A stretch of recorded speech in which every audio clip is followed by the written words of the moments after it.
Okay, folks. Seeing that it is 1 p.m., I am going to reconvene the continuation of the subcommittee work session for Senate Bill 367 relative to the regulatory status of advanced recycling and manufacturing facilities. It is now open. Before we begin, I'd like to also then just make a note to folks that we do have a hard stop of 2 p.m. as there is another hearing immediately following. So with that, I had distributed to the members of the subcommittee work group suggestions offered and in color, as well as we had seen it previously.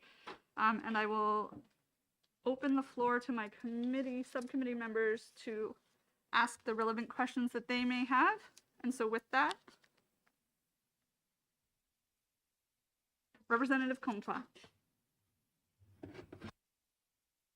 Thank you, Madam Chair, and to the audience, and I'm sure someone will be able to or possibly attempt these questions. I have a few. We talked about waste reduction for New Hampshire because that's one of the goals that we're aiming for, and we have a percentage that we need to decrease by. With that being said, in understanding the type of recyclables that are going in as feedstock, it would appear to me, and I could have this wrong, that New Hampshire could never supply a plant with enough feedstock from its own sources. So my question is, and I know this is a very subjective question, what percentage would have to come in from other states? And with that percentage of recyclables coming from other states, what is the waste that is going to go back into New Hampshire landfills that otherwise would not be going in there? And if anyone could answer that, I'd greatly appreciate it.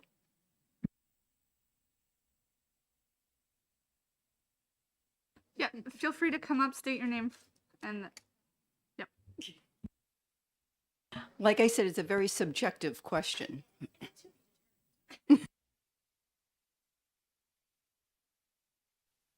There you go. Thank you. For the record, my name is Jody Grimblitz, and I work with the American Chemistry Council.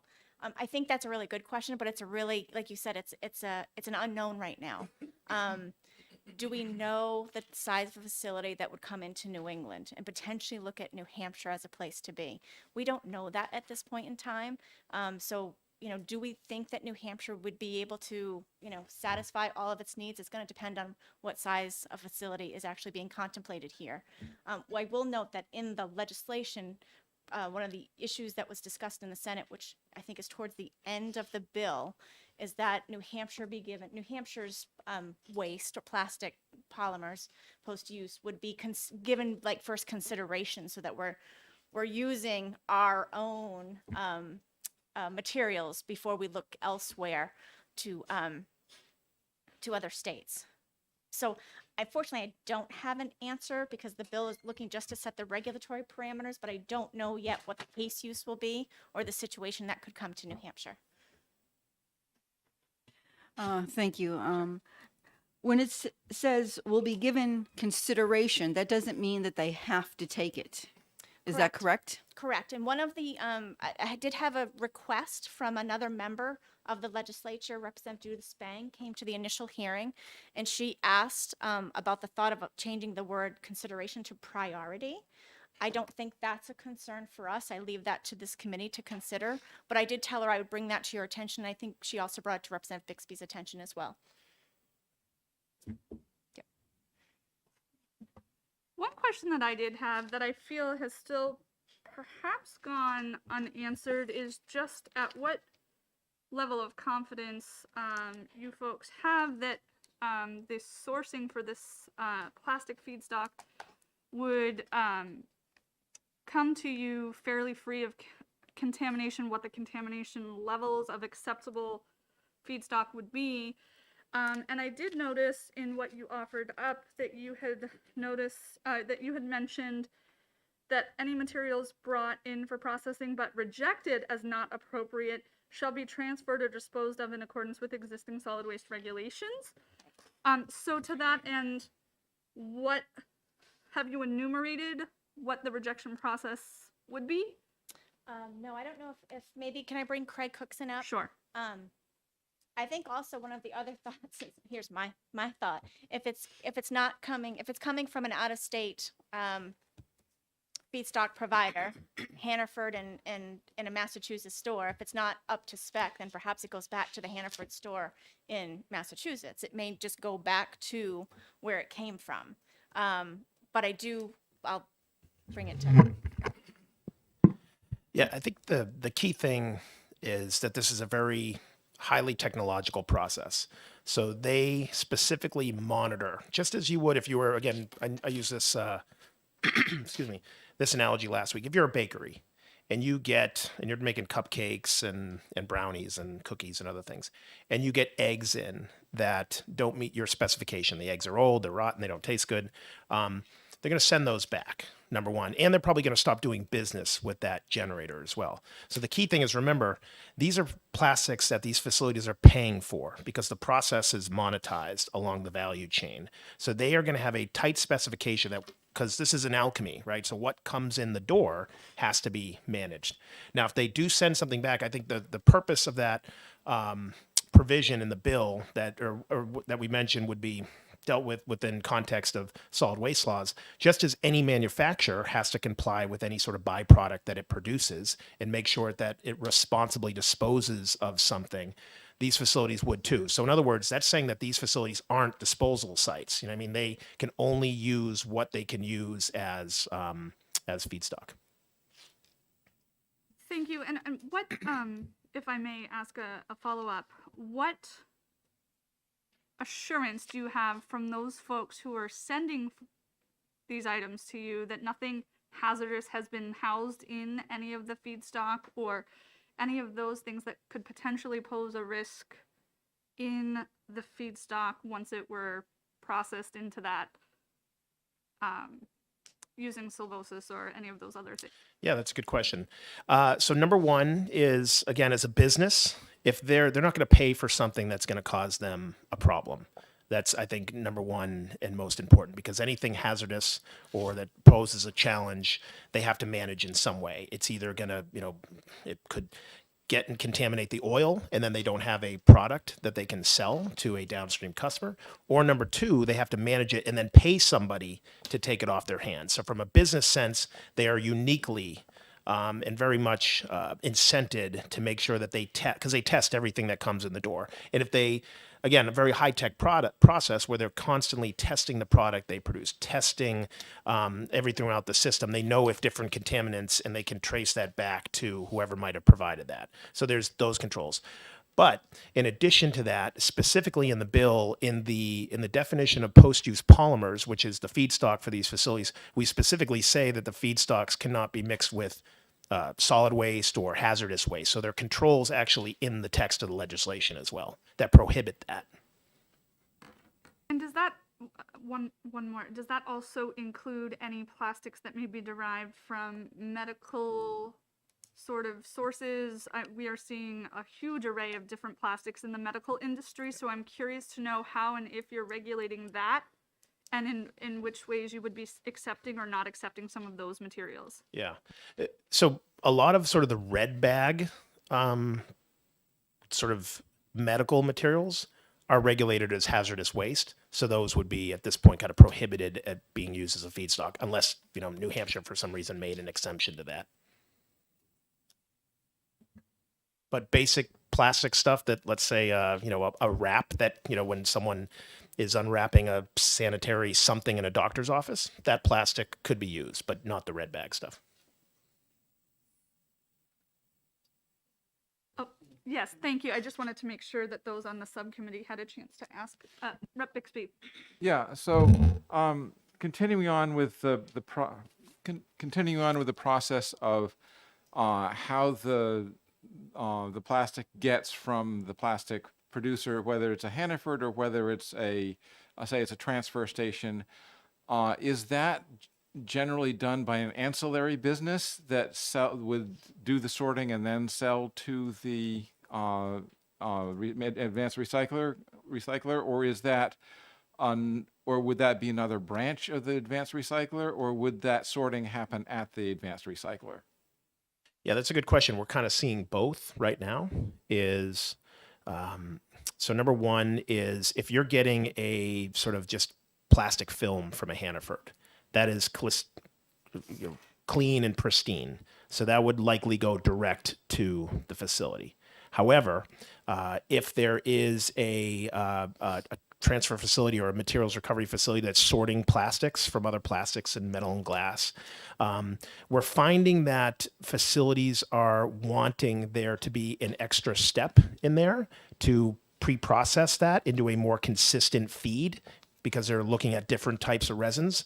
There's a company called Cyclics that has investment from and partnerships with pretty much of all of our members, ExxonMobil, LyondellBasell, Chevron Phillips, Dow, America's Styrenics, several. I can give you a whole list of companies that have signed up. So Cyclics' business model is they want to be more of the aggregator of plastics and then process it so that it's a more consistent feed. So they can do it in higher volumes. They can make a consistent feed, and then they can also sort of pass those cost savings on to the buyers of that feedstock. This is really a good example in Houston. I think I talked about that last week. Houston has partnered one sort of waste hauler company, Exxon and Lyondell, the city of Houston, as well as Cyclics have all partnered together to really try to source a lot more of these non-recycled plastics out of the waste stream to be used as a feedstock for advanced recycling. And before I keep going, can I just, I'm sorry because I just dove in here, but just to, I know there's some new folks here today. I'm Craig Cookson. I'm the Senior Director of Plastic Sustainability at the American Chemistry Council. I said this last week, it's always great to be back in New Hampshire. I'm actually a New Hampshire native. I was born in Keene, New Hampshire. And my father worked at Kingsbury Corporation for, I think, 27 years. And my mother worked at Keene State College for a long time as well in the president's office. So always great to be back here, even though it was a little tougher getting up here today with some of the weather. Okay, that. One follow-up, and then Representative Comtois, and then Representative Kaplan. So, for the purposes of one thing that this bill does is it changes the definition of the plastic feedstock from being solid waste to being essentially manufacturing feedstock. And one thing that's not clear in the bill is where in the process that happens. And I think that one thing we would like to see is more specificity that it only ceases to be solid waste once it has gone through that final sorting process to make it acceptable to the advanced recycler. Is that consistent with? I would suggest that to the committee too. The question, I believe, is for. Yeah, I mean, it's a good question. I mean, if it has value, right, which people are paying for, it's not a waste, right? Right now, I think that's really the big difference is solid waste is something that doesn't have any value because it's garbage basically, right? So somebody's being paid to take it off your hands to either, bury in a landfill or combust as energy. Here, there's monetary value in the plastics and people are paying for them. So after they have been, and I think you asked this question, Representative Bixby, is after the plastics have been sorted from other plastics and other metals at a materials recovery facility, most states do treat that as no longer a waste, right? Because now you have a commodity that has value, right? So in New Hampshire, when you sort out your number 1 and number 2 bottles, and those are sold into the markets, and those are very competitive right now. I mean, these are going for maybe $500 a ton. Your high density polyethylene milk jugs are at like $3,000 a ton right now, very valuable.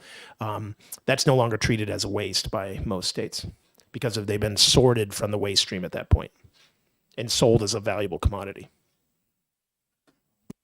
Quick follow-up. So but in New Hampshire, is it not the case that are they considered still a waste product in New Hampshire? it's kind of unclear, which is one of the reasons why we want to make sure that it's clear in state statute for companies to come here to invest. They're going to want to make sure that that the feedstock that they're getting is not classified as solid waste. Would you be able to forward us some statute from other states where that you think would be a good model for making that distinction between reuse, no longer waste, and so that we can figure out how to put that separation into our language? Because I'm not sure that what you have in the amendment as proposed does that. Sure. I would say that most, if not, I don't want to say all because there's always exceptions, but most states regulate the facilities that have received a sorted kind of gradable commodity as a manufacturer, not as a waste facility. But I don't know. I'd have to look to see in state statute where it says, at this time, along the chain, it's no longer a waste. But it's generally accepted that if you're buying a plastic or paper or cardboard or aluminum or whatever it is, that at that point you're no longer you're paying for it as a valuable commodity. It's no longer a waste, and you're a manufacturer because you're taking it and upgrading into something of higher value. Right. Representative Bixby, if you look at the definition of post-use polymer, where we're defining that product, in E, it mentions all the pieces that have to go into that post-use polymer. The plastic is processed at an advanced recycling facility or held at such facility prior to processing. And plastic that's been sorted from solid waste. So doesn't that definition kind of give you that blip in time of when that becomes the thing I threw out in the trash versus now it's meets the A, B, C, D, and E, and now it's separate? Wouldn't that be the distinction? Because that wouldn't be what I just put in my trash that's going to the landfill. Right. I'd just like to remind folks that the questions come through the Oh, chair. sure. Sorry. So Sorry. if you do have I got it. thank you. I'll have to take another look at that. Representative Comtois and then Representative Kaplan. Thank you, Madam Chair, and thank you for taking my question. In listening to all of this, because it's another plastic that can be used as feedstock, does this put more regulations on folks where they have recycling, where they'll have to separate even more? Has that happened in other states, I guess is my question. No, and I think the hope for, as this sort of kind of continues to mature, is actually it takes financial pressure off communities. Because right now, here's a good example. I had a Greek salad from your cafeteria, second week in a row, and I was in a little behind today, so we got it to go. And the chicken came in this foam container. Right now, this foam container is a waste in New Hampshire. If you throw it in the recycling bin, it's not going to get recycled. It's called wish cycling. So it's likely to go in the garbage. And then you're going to have to, a community, Concord is going to have to pay somebody to take it off their hands, right? Imagine if we have the demand so that this becomes, instead of a cost, a revenue stream to the community because somebody wants this. So it actually opens up new opportunity for communities to turn what right now is a cost into a revenue stream potentially. Yes. Yeah, so I guess my question is unless it's clean or devoid of any residue, we'll just put it that way, would be unacceptable in your facility. But what you're saying is there's another aggregator that's going to be going through and doing a cleansing process on all of this. Is that correct? Yeah. So one of the benefits of advanced recycling, and I think we have this written in the definition of post-use polymers as well, is it can handle some residues. Now, they don't want to have a lot of residue, right? Because anything that isn't plastic is carbon and hydrogen atoms. Doesn't necessarily convert to this end product that you want it to. There would be there oftentimes is a little bit of a pre-processing step where this doesn't go in sort of like this. They're going to shred it up. This is foam, so they might densify it a little bit, and then they melt it before going in the system. And they might drag a magnet over it just to make sure there's no fugitive metals going in as well. Every now and then you might have a random chunk of metal or something thrown in somehow that, so there are a few sort of little process steps beforehand. But yeah, you wouldn't see this kind of going down a conveyor into the system. This would be long chipped up and densified.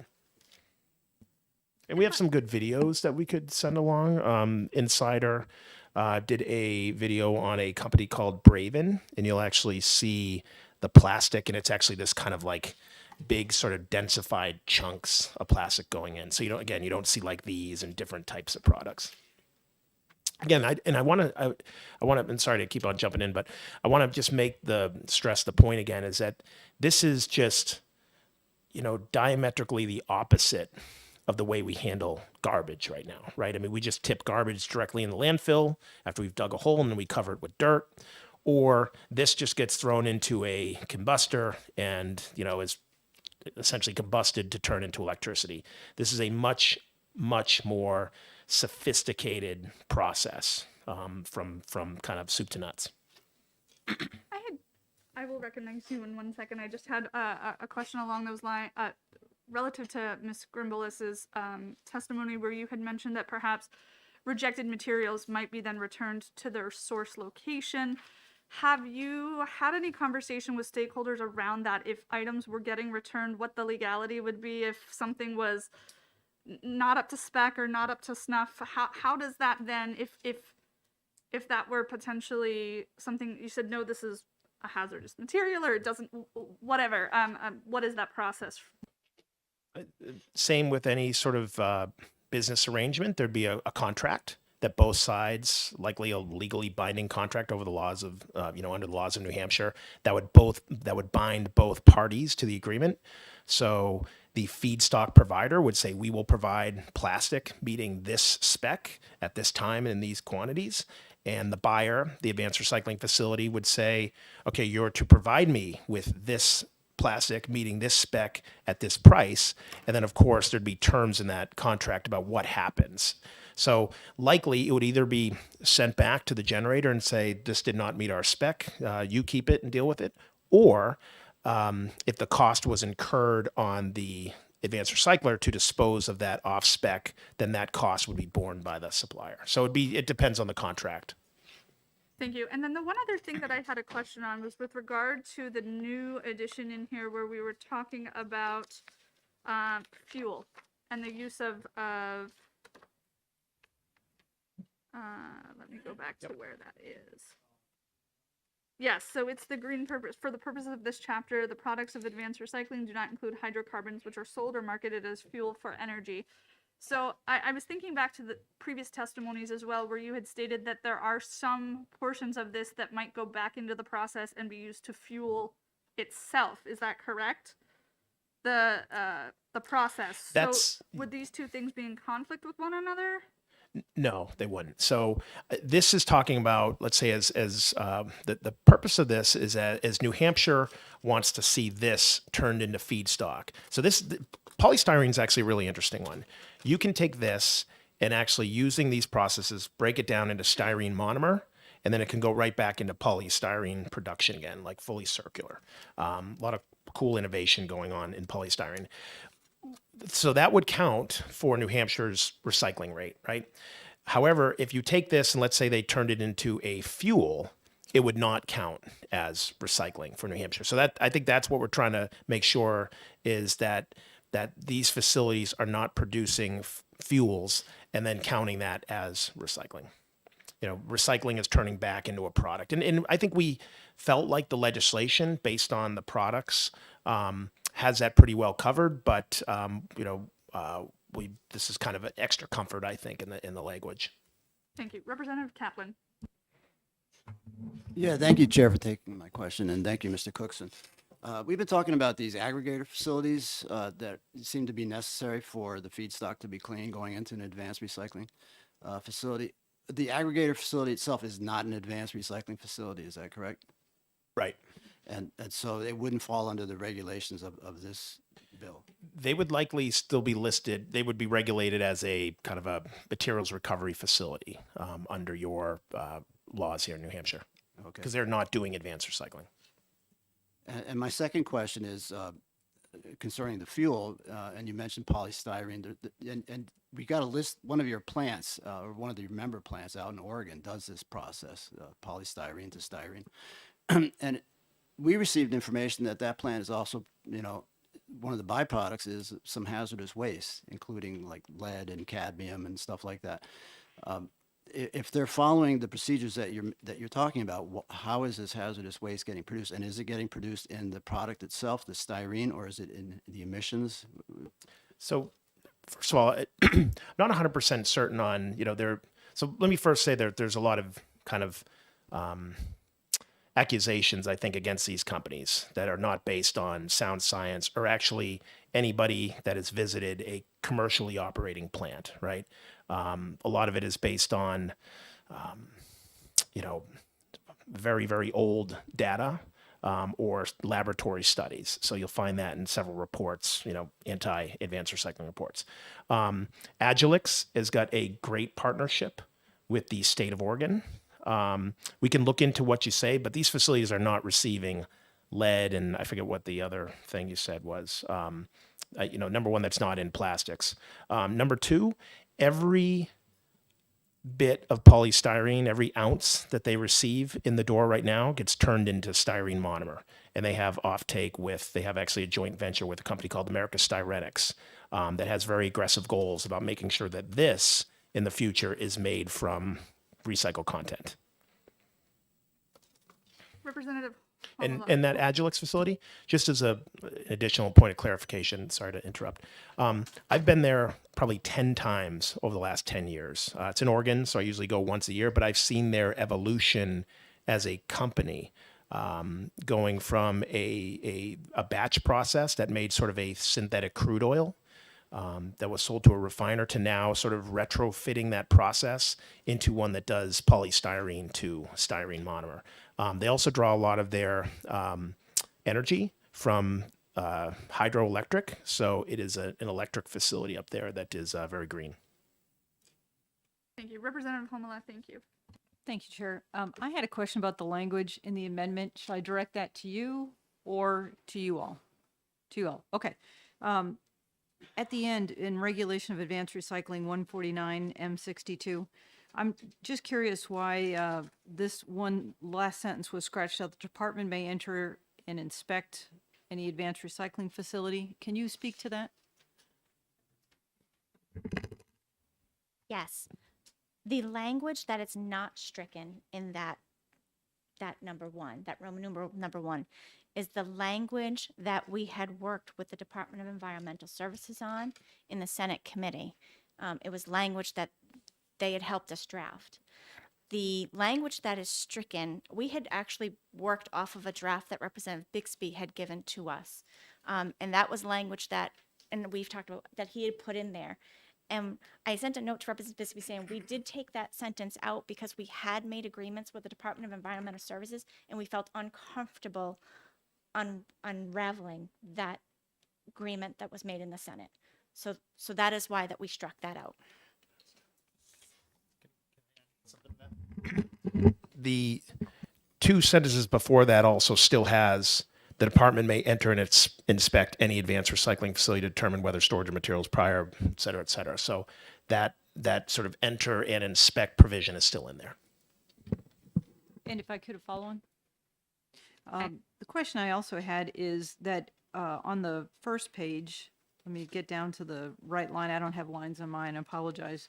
But under the new paragraph definitions of advanced recycling, a little bit ways down, there's a strikeout, but are not limited to. What is the basis for striking that out? I think there was a request to be more specific that the products of advanced recycling here in New Hampshire are going into commodity products or raw materials that go into recycling markets. And there was concern that sort of an unlimited may lead the door open to fuels. So we wanted to clarify that this is the intent is recycling here.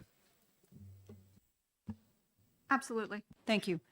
Lastly, the lead two paragraphs going into that, was that something off of a suggestion by you all, or was that Representative Bixby, or the findings and purpose, and then the purpose of this chapter, the first two paragraphs? that if Sure, you may. so I was concerned that it was not clear from the bill as it was presented that that these facilities would be regulated under would be subject to all of the manufacturing regulations, and I wanted to have it laid out in a preamble, essentially saying that there are regulations that these facilities will be subject to that are not part of the bill itself, that exist in other parts in statute, and I think this moves in the right direction. I'm not sure it's all the way there, but as for your question about the line that I put in and that was then removed because it didn't match what they had gotten from Director Wimsat, my intent with putting that line in was to make sure that DES in their clean air and water divisions would have the capacity to inspect at any time they needed to in order to ensure compliance, etc. The issue may be that it is not the language itself, but it would be putting it into a solid waste part of the statute. And I think we need to is there anyone from DES here? Yeah. Would you be able to clarify in terms of whether that's just in the wrong place, or is there already language in every clean water and air statute that says there's the department can enter for inspection and ensuring compliance?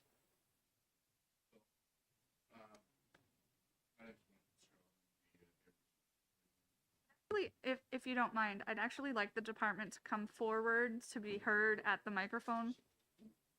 You're welcome to sit it. Yes, any of the other chairs is fine.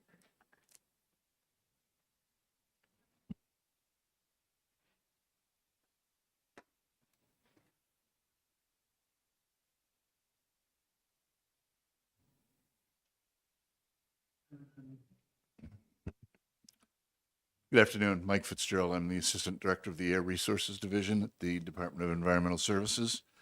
Director Wimsat's not able to attend today. He did indicate to me that he had no concerns. I don't think the department took a position relative to the bill, but we did not have any objections, and he had no concerns with this language that was shared with us yesterday. Relative to almost all of our statutes, I cannot speak specifically to the waste statutes, but in general, the statutes do give us the authority to enter and to inspect facilities to determine compliance with the applicable statutes. I can speak specifically. We do have authority under RSA 125C and 125I. 125C is our general air pollution regulations, and 125I is our toxics. We certainly have authority to conduct inspections and to enforce those the authorities that are given to us in those statutes. I don't think that there's any major concern. This strikeout language, it happens to have reference to air and water, and it's in a waste statute. I assume that OLS will take a look at it and if they feel that it causes a conflict. But as I say, we received this yesterday afternoon, took a brief look at it, and didn't see any concerns with taking it out, because I think we feel we have the authority that we need. Specifically in the waste authority that's in the two sentences above that were referenced, but including it would not be problematic either. So, Well, Yes. so when a manufacturing facility is coming into the state of New Hampshire, are they is there a requirement in statute that they consult with you about anything that they are going to be doing as a manufacturer?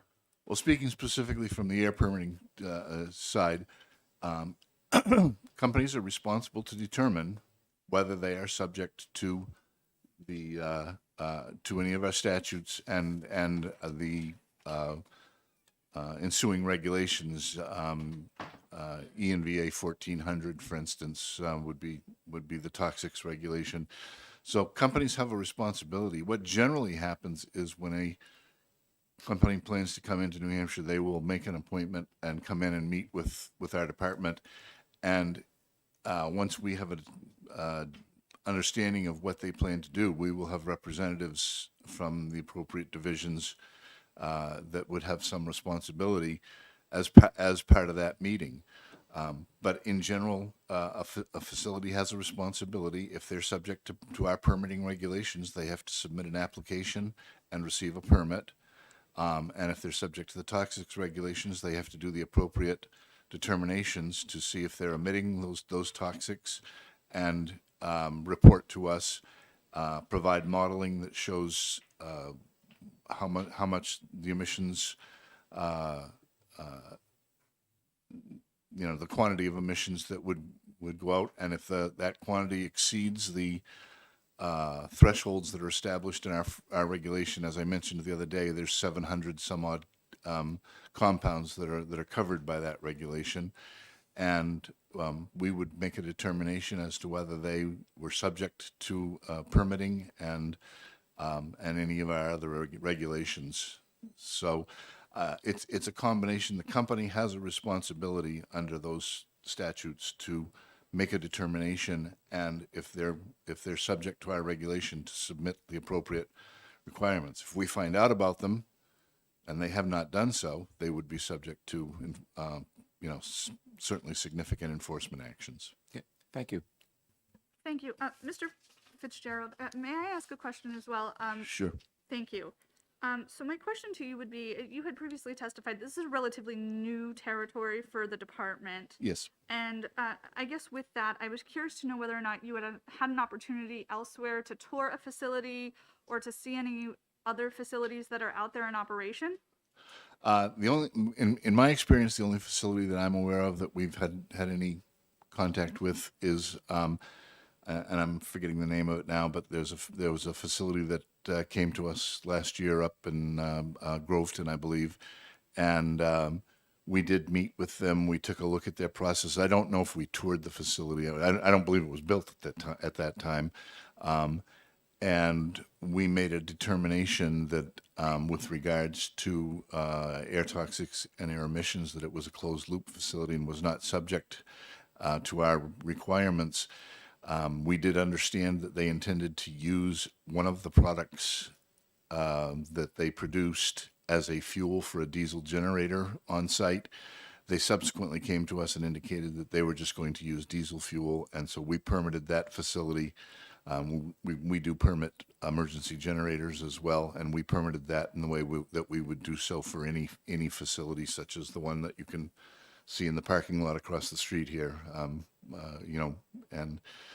It's the only fuel that can be used and that is diesel fuel. So if they decide to make a change to that, they would have to come to us and revise that permit.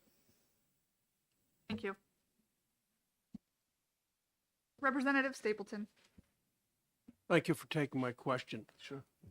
It sounds like that when a advanced recycler comes to you, they're going to have to pretty much deliver you a business plan or a production plan or whatever you like to call it, both upstream sourcing of materials in specifics and the downstream products. Is that a correct assumption of what, and that's on that basis you're going to make determinations? Yeah, in general, from an air perspective, which is where my experience is, we would sit down with a facility. We would expect them to provide us with technical information, plans, et cetera, that would demonstrate and quantify feed products and ultimately emissions to the air. Products that they make may or may not be regulated depending on, this statute makes some, or this proposed legislation makes some assumptions as to how those products would be handled. I would also point out that certain products, fuel products that are produced from processes like this could be subject to federal regulation. We don't have these, but fuels are regulated by EPA and have to be registered depending on their use. I can certainly send the committee some information relative to EPA's fuel registration process and so on. And there's also what are known as non-hazardous secondary material regulations, which EPA,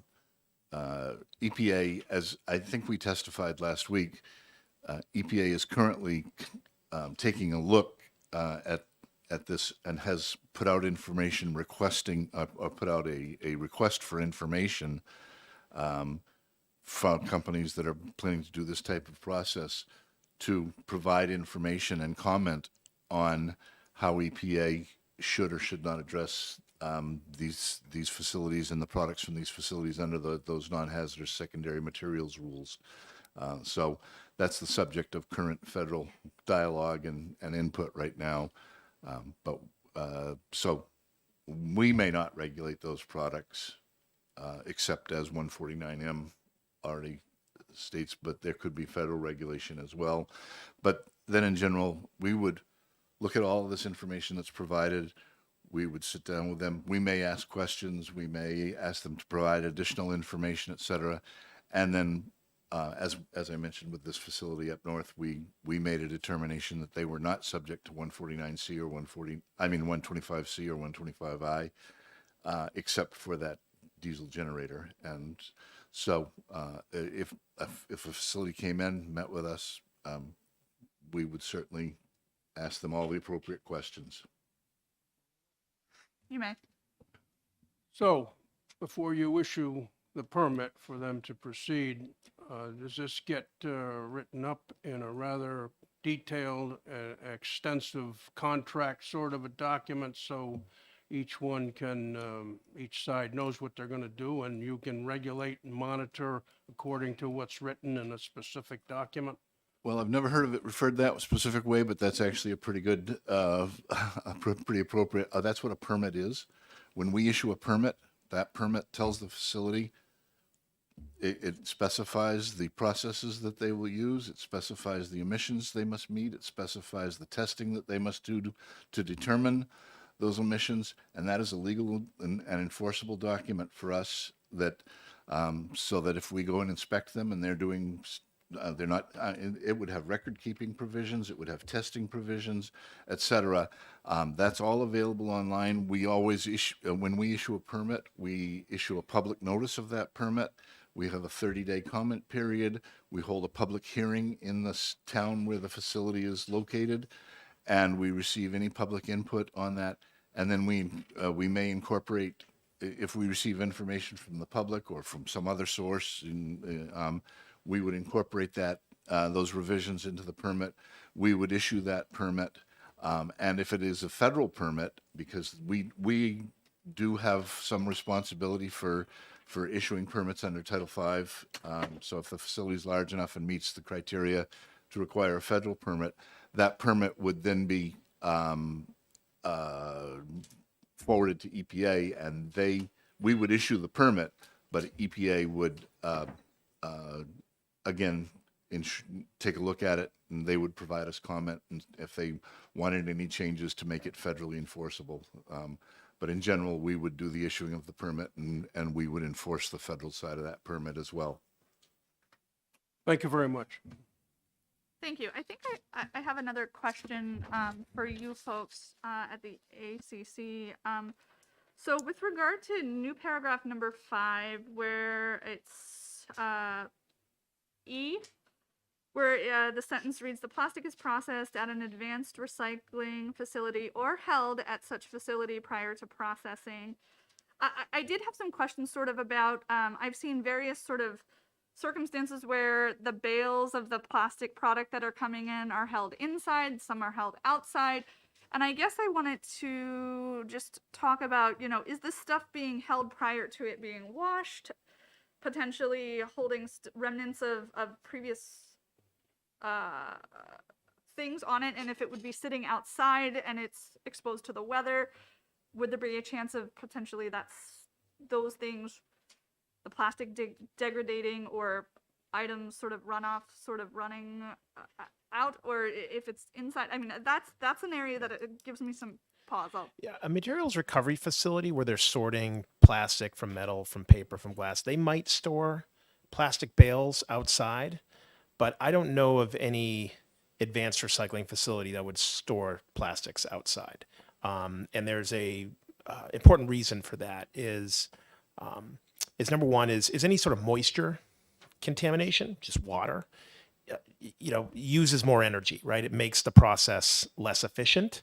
And so, one of the key steps in sort of, as I mentioned, from a pre-processing standpoint, is plastics like this would come in, and then you'd shred them, and then you might densify them, and then melt them so you get a consistent flow in. So any water contamination on this, actually, that water has to essentially cook off, right? So you use energy. So it makes the process less efficient. And at the end of the day, what these facilities are trying to do is make sure that every molecule they can goes into a saleable product. So I don't know of any facilities I visited.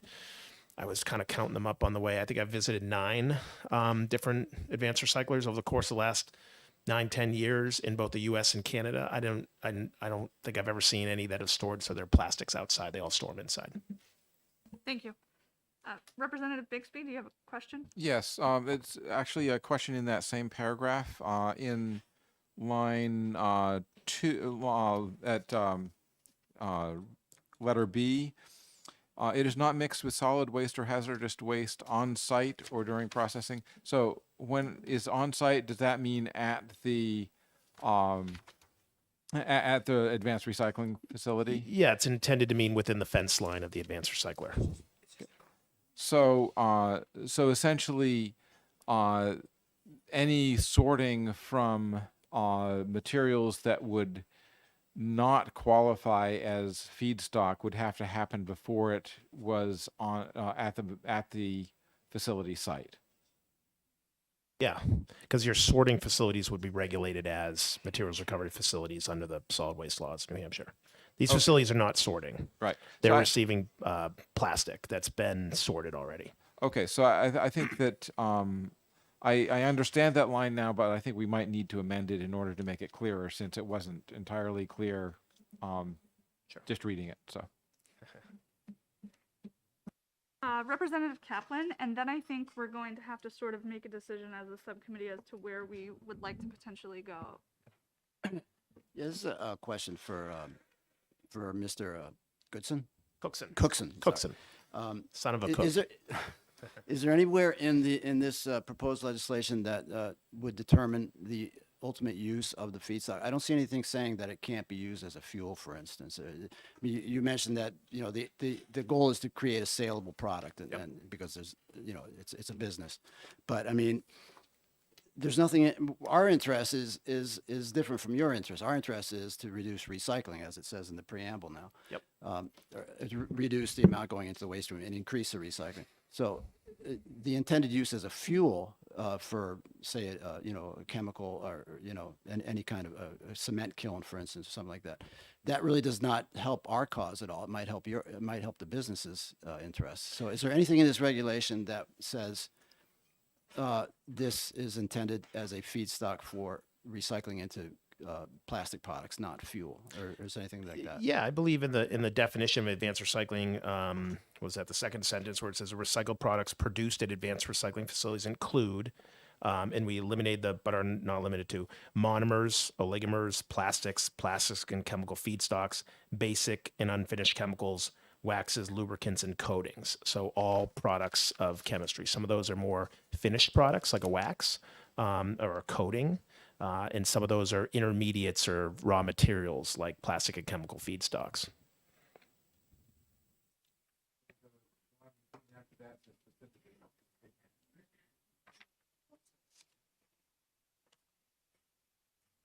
Okay, Yep. yeah, I was looking at the line on section 5E, I think it was.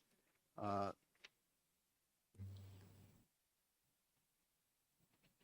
That's, oh yeah, the plastics, sorry, that's section C. The plastics use or intended use is as a feedstock for the manufacturing of plastic and chemical feedstocks.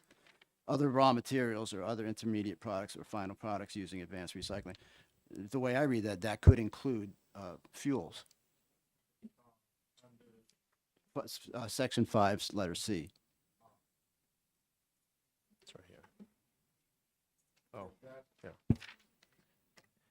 I think we're covered from sort of the new addition to, again, back to the definition of advanced recycling on the first page. For the purposes of this chapter, the products of advanced recycling do not include hydrocarbons, which are sold or marketed as fuels for energy. Representative Comtois, and then I think Representative Pearl might have a few things. Thank you, Madam Chair. Just a quick question on the words coating and lubricant. Could that be oil? Could you use it for oil? Not as a fuel. Like a coating is something that goes into like paint is a good example. It's a product of chemistry, which, you know, if we can get that from recycled products instead of, you know, virgin feedstocks like natural gas or oil, that's a good thing, right? We're displacing that use of a virgin product. And then same thing with a lubricant. A lubricant is like something that's in your car engine, you know, that makes sure that the, you know, the engine doesn't overheat and then you have problems. So, but yeah, it can also be a product. Representative Pearl. Thank you, Madam Chair. It's fun sitting over on this side. Well, just for the benefit of the subcommittee, you're not forced into making a recommendation this afternoon, because what I would like to do is have you have an opportunity to take the information, which you've been having a great conversation, and I certainly appreciate all of the work here with the subcommittee and everyone that's come along. And you've had the opportunity to get some good and useful feedback on the questions that you've had. So I think the process that we're going to do is next Tuesday, we will schedule a brief subcommittee meeting, but all I'm going to give you time for is to come in, have a quick discussion, like 15 minutes, and come out with a recommendation that will then go to the full committee, if that gives you some clarity on the process going forward. That's fair, Mr. Chair. All right. So I just will remind you, we have a hard gavel in at 2 p.m. on the next hearing, so you're going to have to wrap up in about 4 or 5 minutes. I would like to recognize the individual sitting at the back with their hand up. Feel free to come forward if you would like, and yep, you may. And for the record, my name is John Tuthill. I'm from Ackworth. I testified at the original hearing.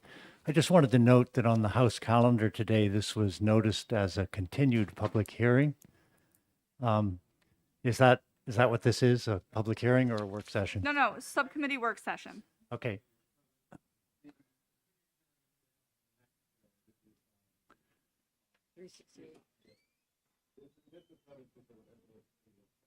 Okay, that is actually on the bill docket for SB 367. It's noticed as a continued public hearing on the bill docket. The notice that we're seeing here, it says subcommittee work session 1 p.m. Yeah. Well, I'm looking at it online, and that's what comes up on your house. Anyway, I'm not going to belabor the point. However, I did hear some things today that concerned me. I'm not going to comment on them now, and perhaps we'll do that in writing or speaking to individual representatives. One point that really stands out, however, if you do go to Groveton, New Hampshire, you will see extraordinary amounts of plastic stored outdoors. I've been following that pilot project for years. The ones we're seeing across the United States, the 9 or 10 that have been mentioned, some of them really have been seriously. Well, I just think they've had a hard time bringing these things up to any kind of an industrial level or scale. So I hope that New Hampshire will wait until EPA has really delved into this. And I think we're several years from being ready for a bill like this. Thank you very much. Thank you. Representative Bixby. Yeah, so this is a question for the subcommittee. And the question is basically, does the subcommittee think at this point that it would be possible to pull together an amendment for next week, and I'll just let you discuss. Representative Homola, and then I'll recognize Representative, oh, sorry.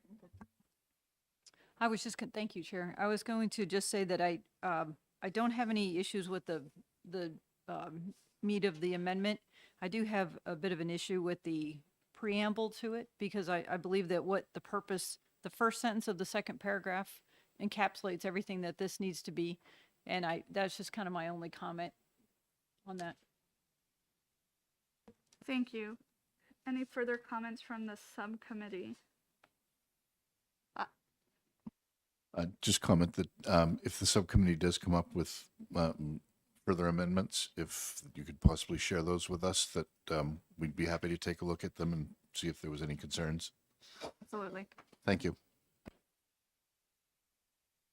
So I think in that, given that we have literally 4 minutes left, I will continue it again for the subcommittee work session to be held next, the 26th at, did he give a time? He did not.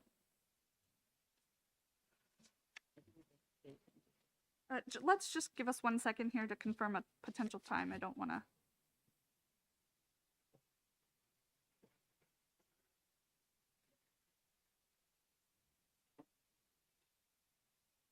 You just hang tight. We'll confirm a time. That way we're. Apologize.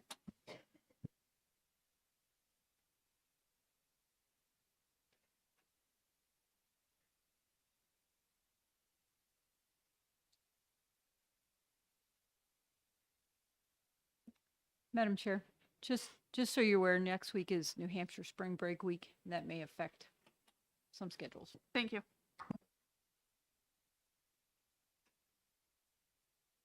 Okay, so with that, then we'd like to continue until the 26th with a time to be determined. So with that, I will stand us in. Yeah. I'm just, so what I got from Chairman Pearl was that that there's going to be a very short amount of time to work on this next week. So if there is going to be, if things need to be further amended, then that work needs to be done this coming week. And my personal feeling is that although I've done a fair amount of work on the process so far, that it should be a member of the subcommittee who is doing the final amendment. So I just want to make sure that there is some sense among the subcommittee about whether the intent is at this point to come up with an amendment for next week, or say that we're not there yet. That's a fair conversation. I do, I think that there are, Thank you, Madam Chair. For me, I'm not quite there yet. I still have questions and I still have some concerns. And it revolves around our solid waste policy, not necessarily the actual bill, but how this will actually affect our recycling and reducing our waste in New Hampshire are my concerns.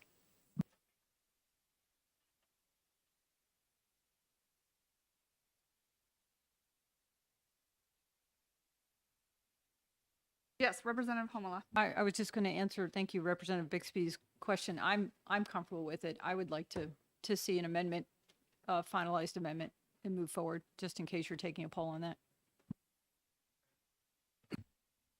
Okay. Oh, yeah, I was going to Representative say, I wouldn't mind, despite the assurances from the DS, I wouldn't mind seeing the original language that was in the Senate bill around the regulatory framework be reinserted, you know. That's just my feeling about it. I think the intent is for the subcommittee to work on this, and we'll see where we go with this and if we have an agreeable amendment available for next week. So that is the intention, to work on it. Okay, thank you. So with that, we will, is it a recess that this would be in? I can close this out then. Thank you, and then it will be continued next week on the 26th. Thank you. Thank you. Appreciate the questions.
All right, welcome everyone. It is 2 p.m. and welcome back to Environment and Agriculture. We're going to reopen the hearing on Senate Bill 368 relative to the unlicensed sale of live animals and establishing the Agricultural Hearings Officer Revolving Fund. This is a bill that we recessed last week. So I currently have one more pink card. And that is, so we'll call Stacy Ober from the AKC. Welcome to the E&A Committee. Turn your mic on. Good afternoon, Mr. Chairman, members of the committee. My name is Stacy Ober. I am the New England Government Relations Contact for the American Kennel Club. American Kennel Club is a 135-year-old not-for-profit organization that represents 5,000 clubs across the country and has 14 affiliated dog clubs here in New Hampshire. We're a recognized expert in canine health, training, breeding, and responsible dog ownership.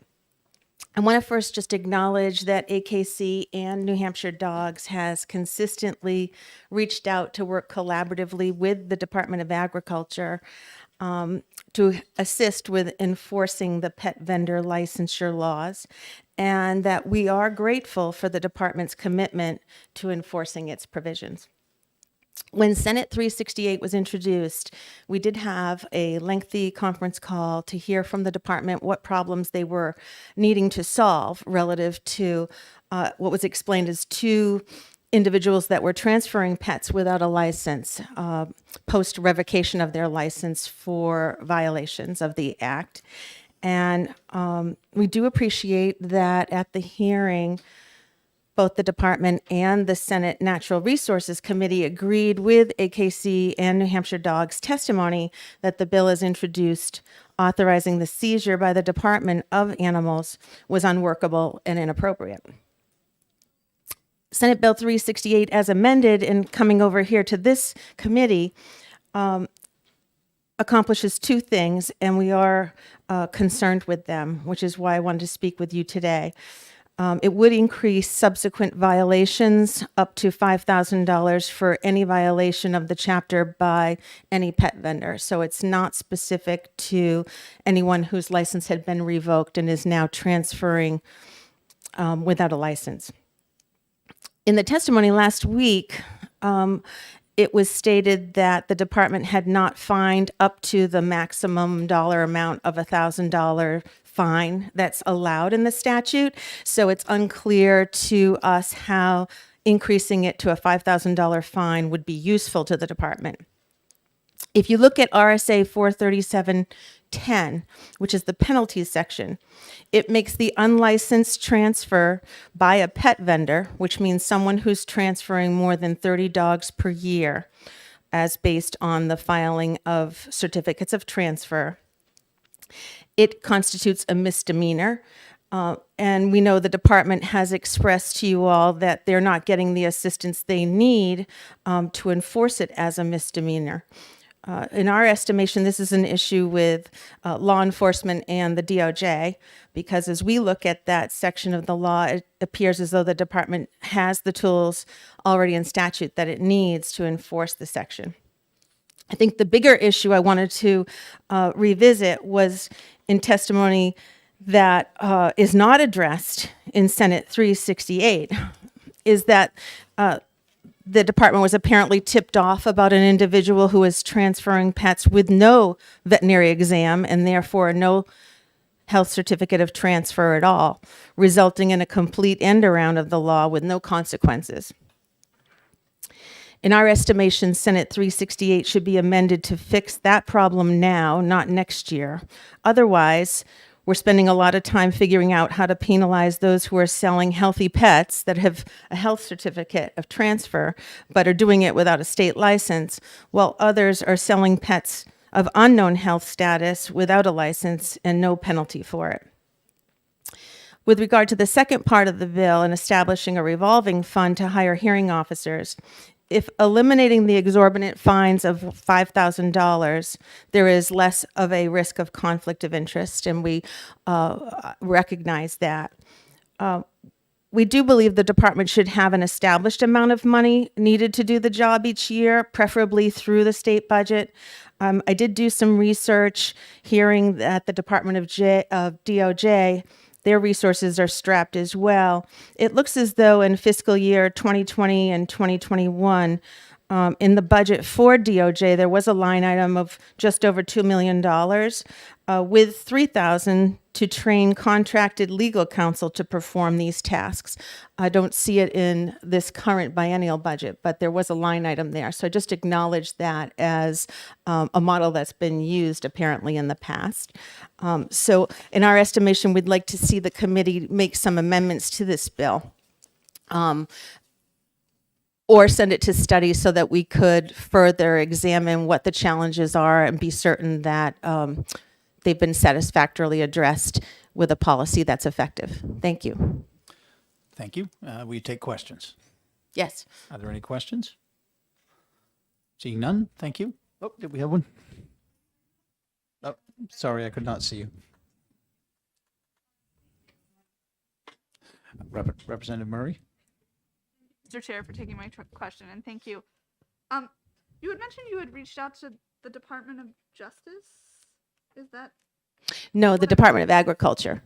Oh, I'm sorry. I thought you made reference to the Department of Justice. No, I researched the Department of Justice budget, and that's what I was just reflecting on, that in the fiscal year 2020-2021 budget, they have a line item for contracted counsel, legal counsel. It was in the amount of $2,030,000, and a separate line for the training of those providers, which was $3,000. Thank you. Representative Dutsey. Yes. Thank you, Mr. Chair. Thank you for taking my question. Do organizations such as your organization or dogs do any oversight or regulation pursuant to your members that may not have licenses and are selling dogs? Do we do regulation? Do you do any oversight? Do you, for example, We do disallow them educate. from We your do a lot of education. For instance, we get questions all the time trying to interpret the law and what's required of them. And I know New Hampshire Dog spends an inordinate amount of time matching people up with someone who may have the same example or challenge that they're facing, or to explain to them how the law works and to do that education. Yes. Okay, but clarification? Sure. Not education. In other words, if you come across an individual who is not following the law, does your organization or any other dog organization in the state do anything to make sure that they no longer can be a part of your organization, that a referral is made to law enforcement? How does Sure. that work? AKC has a very large inspections and compliance department. So I'm glad you've asked, because it's something I think that surprises people. They're not aware of it. When you are affiliated with the American Kennel Club, register a litter with the American Kennel Club, you have volunteered to be arbitrarily inspected by our department, and they will do random inspections in addition to scheduled inspections periodically for individuals that are registering a large number of pets. And we do have a care and conditions policy. So they will go in and make sure that the kennel is complying with the care and conditions policy. If they are not, they will issue a warning and a plan of action and come back in a 3-month period, for instance, to ensure that those things have been addressed. If they're not, in those instances, yes, they would be referred to whichever state they're in to acknowledge that this is someone that is in need of action in terms of whether it's a license revocation or cruelty charges, anything of that nature, depending on the circumstance. Yes. Any further questions? Seeing none, thank you. Thank you. All right, that's all the pink cards I have. Anyone else wishing to comment further? All right, seeing none. So before I close up, we'll read the blue sheet. We had no sign-ins on the blue sheet in person, but we had 9 in favor online and 43 opposed online. And with that, we're going to close the hearing on Senate Bill 368, and we're going to actually move into the full committee work session on Senate Bill 368. So we've had good testimony here in the hearing, and in between, or in the interim, I should say, I've had many conversations myself with the members of that have testified, as well as the commissioner, for on behalf of the department, about perhaps an avenue forward where we could address the concerns that were raised here in testimony. And I also did a consultation with the Attorney General's office on a couple of ideas that had been presented, especially relating to cease and desist powers and just different actions that we could take to give the commissioner the tools and the power he needs. I certainly understand the frustration that he has in the department. We, the legislature, have charged certain duties to his department, and he feels he's not meeting them and failing to do so because he doesn't have the tools necessary. And so I think that's one of the key parts of this bill is the hearing officer will help him to get there and meet at least some portion of what he feels is on his plate to do so. That is the wrong paperwork. We're not on that bill anymore. Let me get to the right pile. There we go. So I had some conversations with Representative Bixby, and Representative Aaron and I have certainly kicked around a couple of ideas, and I've also gone to the Speaker's office and the Clerk's office to kind of run through some of the thoughts that I had on a way we could solve sort of a middle ground. I think that will fix the majority of what the commissioner is having for concerns or for issues, and also address the majority of the concerns that we heard in testimony. So I've asked OLS to draft up an amendment, and if you've got the Senate Bill 368 in front of you, if you look at under Section 1, Paragraph 2, that is where it seeks to raise the fine from $1,000 to $5,000 for consistent violations, subsequent violations, excuse me. The commissioner was in agreement that we could remove that and leave it at the current $1,000 rate. He felt that the more important part of the bill for him, the biggest tool, was setting up the revolving fund and establishing this position of the hearing officer. So I've asked OLS to draft up an amendment that would eliminate that section that raises the fines. It will keep the section that has the Section 2 with the revolving fund in it. In addition, it will put a cap of $75,000 a year that will that the department can use for that hearing officer.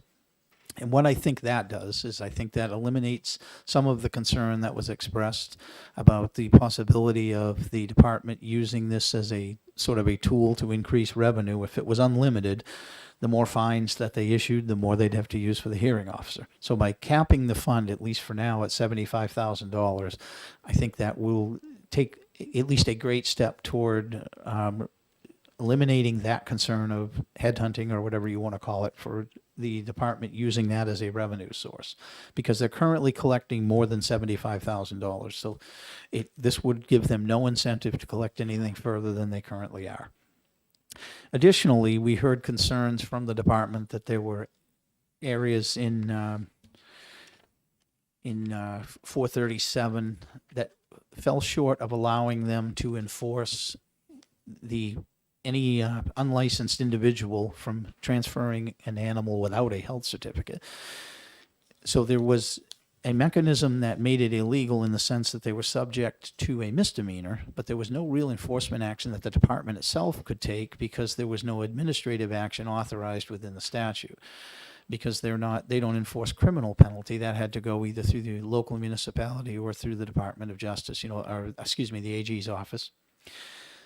So I've asked that an amendment be drafted would include language of making it a $1,000 fine administrative fine that the department could administer if they find that someone is transferring without a license. So that would put them on the same level playing field as, say, a pet vendor that's violating the rules.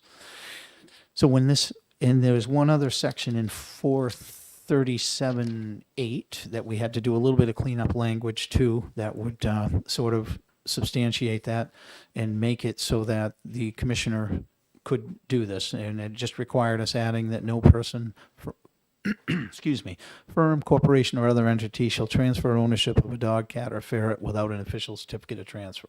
That just kind of locks it all together, and it gives the department an administrative way to deal with this, not just a criminal way. So the one thing that happened when I did that, which I went to the speaker's office, is I had a concern that by putting this new fine in, which is consistent with the current fines, but it's technically a new fine on a different section of the public than it is currently being fined, because they're not pet vendors, because they hadn't violated the pet vendor statute because they weren't registered. So that was how they were slipping through. When I did that, I was concerned it would create a non-germane amendment, which the speaker and the clerk agreed. So what I'm going to do is I'm having this amendment being drafted. I'm going to schedule a non-germane amendment hearing for next Tuesday. And we will hear that as a non-germane amendment, but we're going to have to hear it and exec it on the same day because we're getting to our deadline of getting this done. But that's what I've put forward, and I think this cleans up all of the issues, or most all of the issues. I'm certain maybe I've missed something, but I ran it again by Representative Bixby and Representative Aaron to kind of make sure we were closing all the loops. So with that, I'm going to open it up to Representative Bixby because I see he has a comment. Yeah, so I have a comment and a question. My comment is that I think it makes a lot of sense to make sure that there is in fact a fine for transferring animals without a health certificate / certificate of transfer. And one thing that I spent a lot of time working on this a couple years ago, but I don't remember whether the change of term from health certificate to official certificate of transfer has already happened, or whether that is something that will happen when the database is up and running. And we want to make sure that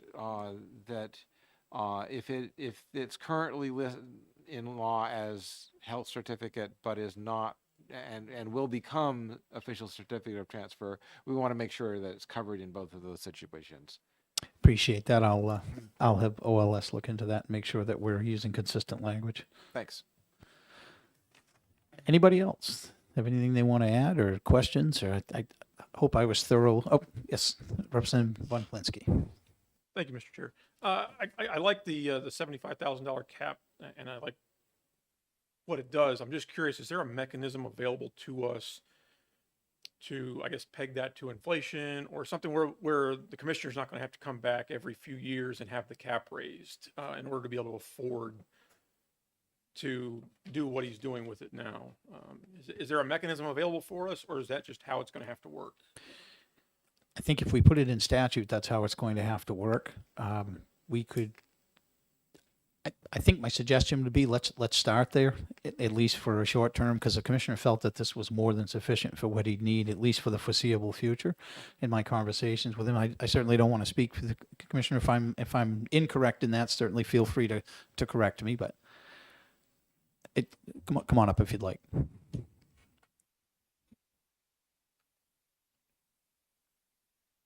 Thank you, Mr. Chairman. I appreciate the work that you have done on this. We don't have a really great way of knowing whether this is going to be sufficient or not, but given what we're collecting in fines, felt that this was a way to address the concerns.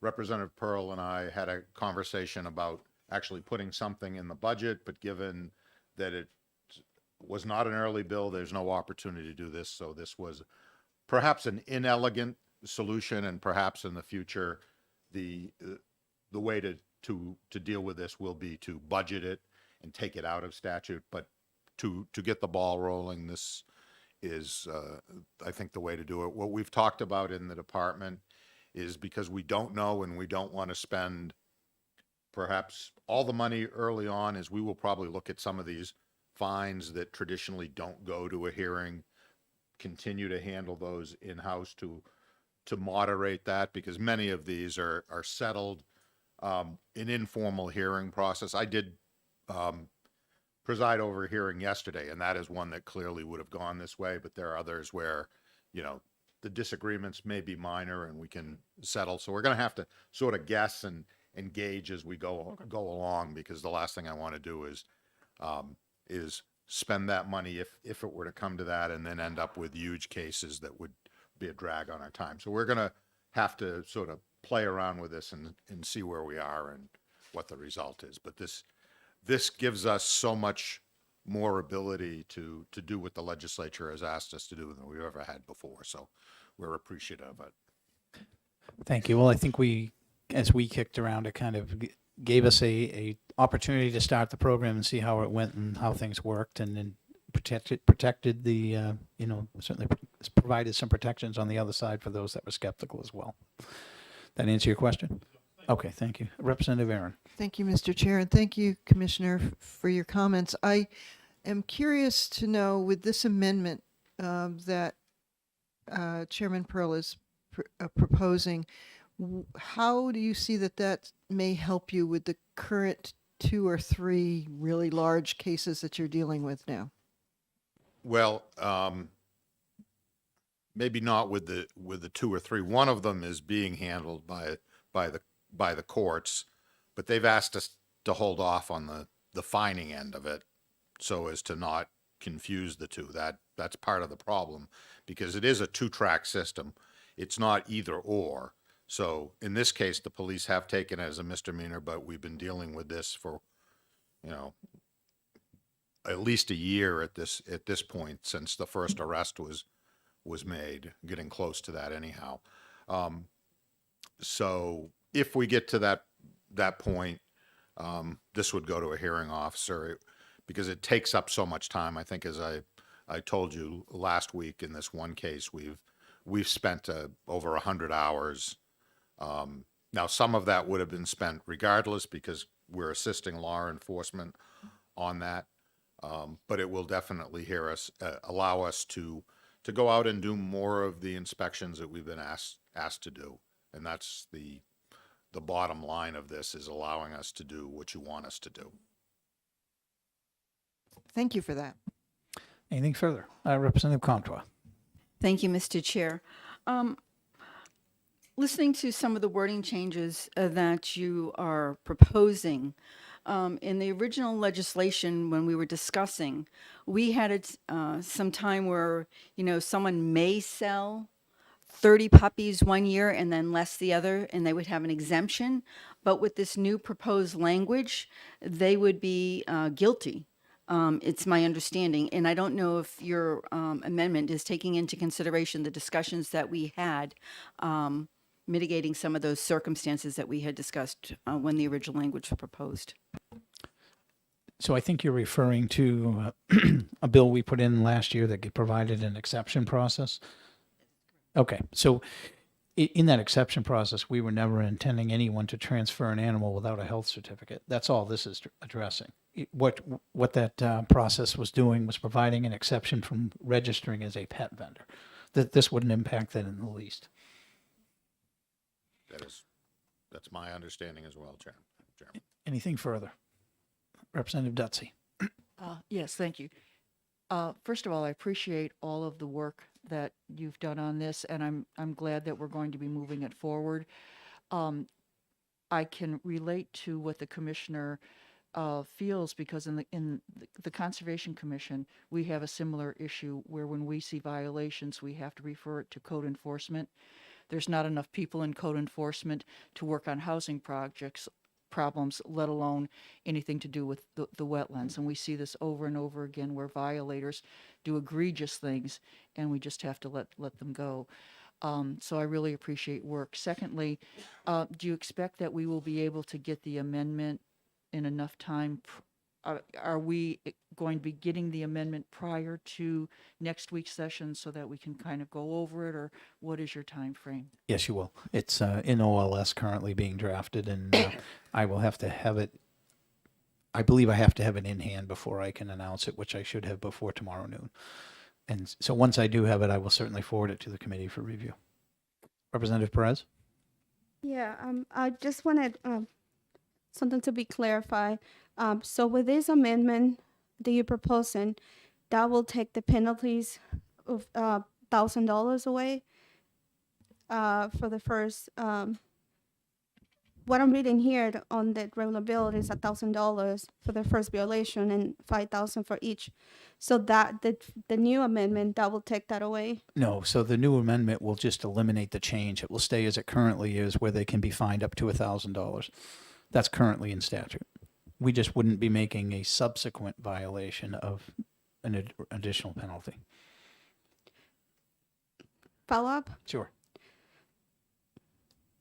I totally understand that people don't want to pay, $5,000 consequence violation, but I hope and I would love to see that if we easing with with the violation money, people realize that we're doing something to try not to have people pay more than what they need, and hopefully they respect what the commissioner is trying to do and all the work that they're putting into all these cases that they have going on, and they've been having going on for a while. So I hopefully we're not hurting what they're doing now instead of helping them. Okay, I believe from the conversations the commissioner and I had that we'd be leaving the current levels of fining in place, and we just wouldn't be elevating it. But Representative Murray. Thank you, Mr. Chair, for taking my question. Thank you, Commissioner.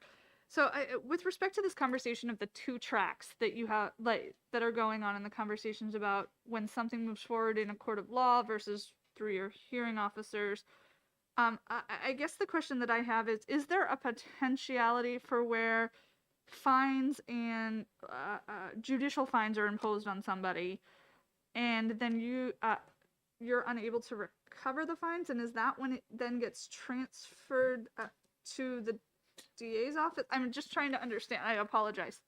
No, that's a good question. Thank you. So the two tracks are, one would be a misdemeanor. I think, as I said last week, I don't expect that anybody would go to jail for that, but I think there is a limit on what you can be fined for a misdemeanor. So if somebody went to court and the judge said, well, it's a misdemeanor and the limit for this misdemeanor is $1,000, in the case I was talking about, we're talking over 150 transfers of animals illegally, and the court, if they did not wish to put somebody in jail, potentially would fine them $1,000.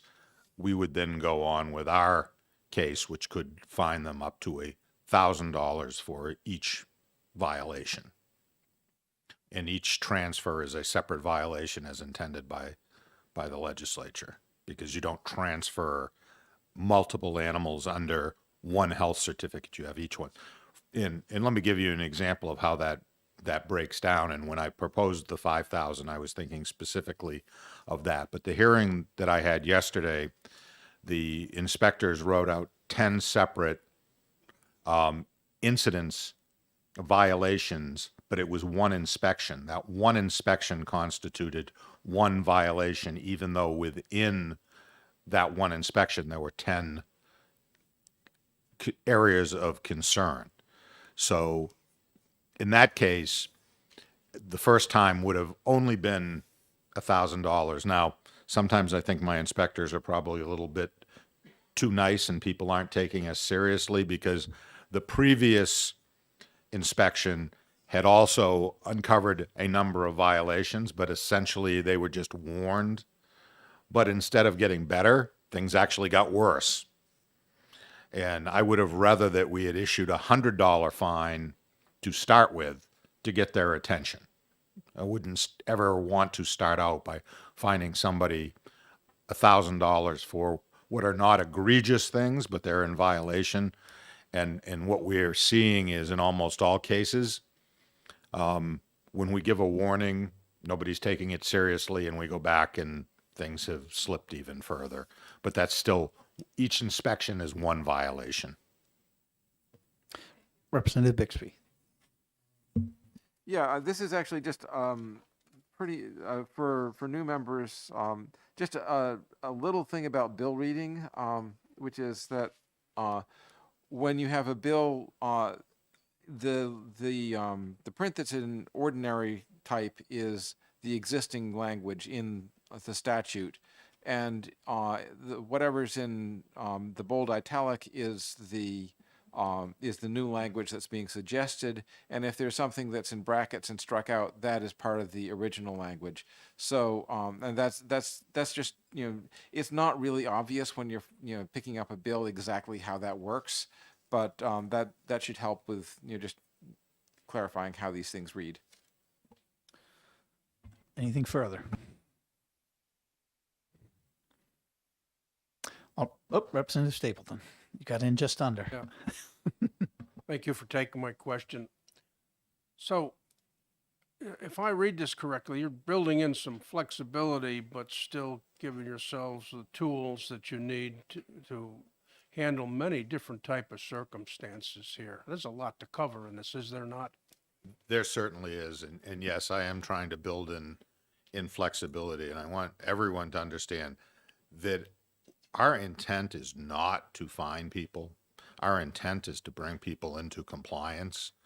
But that's not been working out very well with the gentle hand. And that's why, we've gotten to these extreme cases, not necessarily because of that, particularly not in the case where we're seeing, 150 or more violations of transferring animals. And those are where we really need the help. But it is amazing just how many of these we go. And as my inspector told me yesterday, there are cases where they should be writing letters, and they simply can't, because if they spend all their time writing letters of warning and violation, then they're not going to be doing inspections on the other facilities. So, again, this is about animal health and well-being, but primarily disease control. That's primarily what this is about. And that was many of the things that I heard yesterday in the hearing were about lack of documentation that the vaccinations were given, that the animals were quarantined and had received everything they want. A lot of these cases we're dealing with now are rescue places. We're seeing an awful lot of animals coming up from the south, and in order to be properly brought into the state, they need to be quarantined. They need a record of, the vaccinations and the testing, and some of that is not being documented. In some cases, it's sloppy record keeping, and the records may be there, but people need to do a better job. When we go in there, they need to have a file on each animal that shows what's required by law.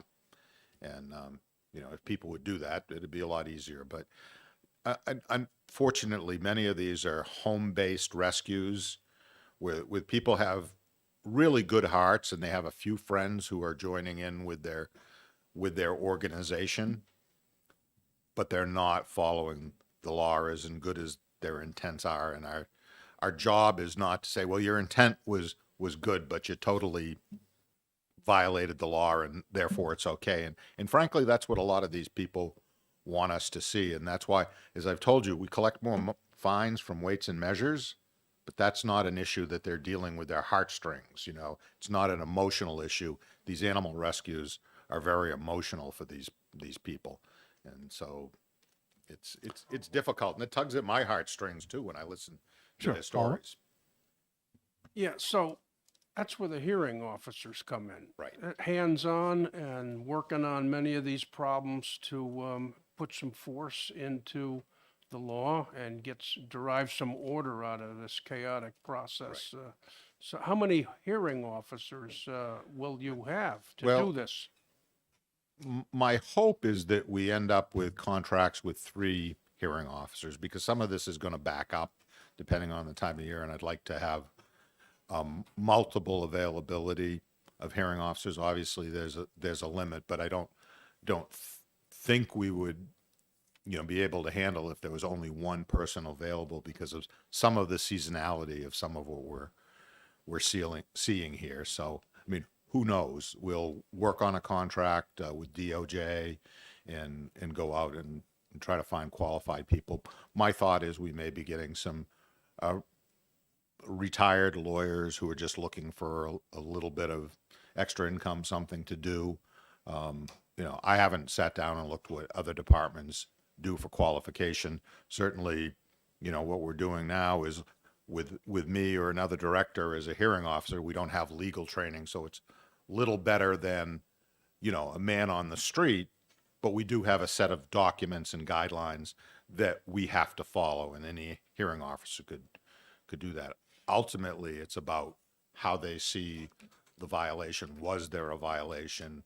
Should they be fined for that violation? I mean, one of the things I told one of the people, the lady yesterday, was that while the health certificate was not completely filled out, the health certificate that the veterinarian used was completely filled out, but it was not a proper health certificate for the transfer. And I wouldn't expect that a layperson, even though it's in the rules, would necessarily know that there should have been a line there for where was the animal born and a couple other things. I'd looked at that certificate and said every line is filled out and it has information on it. And those are the type of things that, should I hold that person responsible? Well, technically, yes, because it's their responsibility. But is that really the right thing to do in this case? We're now doing a better job and have finally gotten through to the Veterinary Association that they need to put out this form, because the law doesn't allow us to put out a form. The law says what has to be on the form, but it's not our form. Anything further? All right, seeing none. Thank you, Commissioner. All right. All right, thank you for I'm your going time. to close this work session, and we'll let you all know next Tuesday. I'm not sure on times yet. We got to work and see what our scheduling is, but my anticipation is it'll be mid to late morning. But I will see when the room is available, and we'll get the notice out to all of you. Mr. Thank you. Chair? Yes. I have one thing for the committee, too. I just wanted to remind you as well. I had gotten an email from Anton Beckerman from UNH regarding an invitation for our committee to come and see the UNH McFarland Research Greenhouse, as they have had open houses. And so he was reaching out to me to find out if our committee would be interested in doing a little field trip sometime. Let's see, he said sometime in the summer or early fall, when the Woodman Horticultural Farm would be at its most active, so that our group could get the broadest sense of their research activities, their farms, dairies, and greenhouses. And they'd be happy to work around our committee schedule to show us what they are doing over there. So I'm putting that out to the committee, and would like to know whether everybody's interested or not. And I can certainly work on putting something together for us. Yeah. Representative Bixby, were you interested, or did you have Yes, a comment? I think that's a great idea, and we may also want to get in touch with Rob Gibson at the Veterinary Pathology Lab to maybe, because he had reached out to me at some point about wanting to be able to give us a tour there as well. It's all sort of in the same general area, so we might want to do both of those things at the same time. Okay, sounds great to me. You want to work on that together? We'll pick a date or something, and Sure. I'll make you two the unofficial committee. Okay. All right. Thank you, everyone. Have a safe trip home. We'll see you next week.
I appreciate you giving me this.